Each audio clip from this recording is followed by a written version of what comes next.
Hingga saat ini, polisi masih memeriksa 15 pelaku kasus pembunuhan Kepala Cabang Bank BUMN dan belum dirinci apa peran masing-masing pelaku. Tim Liputan Kompas TV.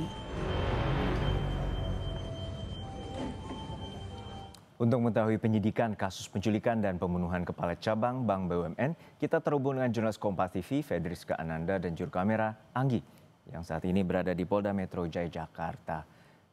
Fedriska, untuk saat ini bagaimana perkembangan penyelidikan dan terutama ada 15 orang telah ditangkap, apakah polisi telah merilis atau memberikan keterangan terkait dengan motif penculikan dan pembunuhan?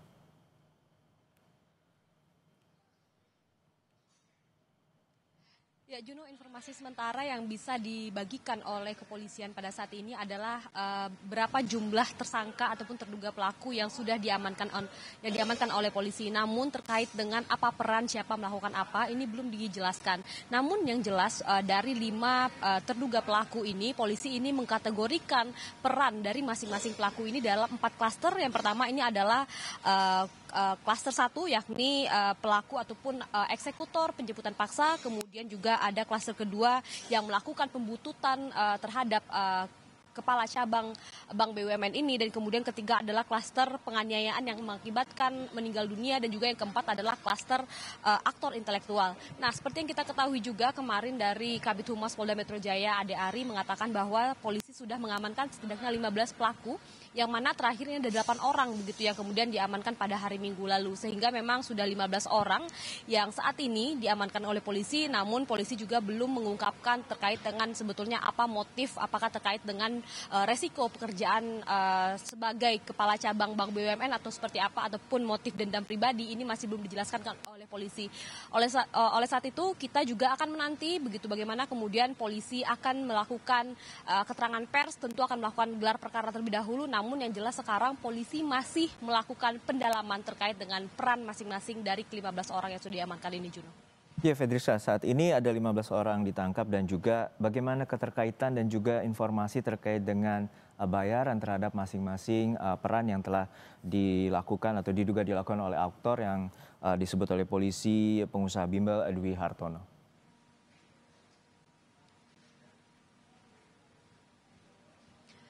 Ya, Juno, informasi yang kami dapatkan dari Kasubdit Jatanras Polda Metro Jaya mengatakan bahwa yang dilakukan oleh polisi saat ini adalah mencocokkan keterangan dari masing-masing terduga pelaku ataupun tersangka, sehingga oleh karena itu saat ini polisi masih belum memberikan keterangan resmi terkait dengan hal tersebut. Kemudian keterkaitan antara para pelaku ini seperti apa. Oleh karena itu kita juga mencoba mengkonfirmasi kepada Kabid Humas Polda Metro Jaya bagaimana kemudian pendalaman yang tengah dilakukan oleh polisi saat ini, dan kemudian juga tadi seperti yang sempat saya singgung adalah polisi masih melakukan pencocokan keterangan antar masing-masing pelaku. Tadi sempat saya singgung juga ada 4 klaster begitu ya. Jadi memang dari masing-masing klaster ini juga akan dilihat keterkaitannya seperti apa. Kemudian juga hingga saat ini polisi masih belum bisa menjelaskan lebih detail terkait dengan peran-peran siapa melakukan apa begitu, dan kemudian juga terkaitannya dengan masing-masing pelaku ini juga masih didalami. Oleh karena itu kita saat ini masih menunggu keterangan resmi dari polisi sebelum akhirnya polisi akan melakukan konferensi pers untuk kemudian apakah akan diketahui motif yang juga tentu kita juga saat ini ingin tahu begitu, apakah motif terkait dengan risiko pekerjaan sebagai kepala cabang ataupun motif pribadi begitu, Juno.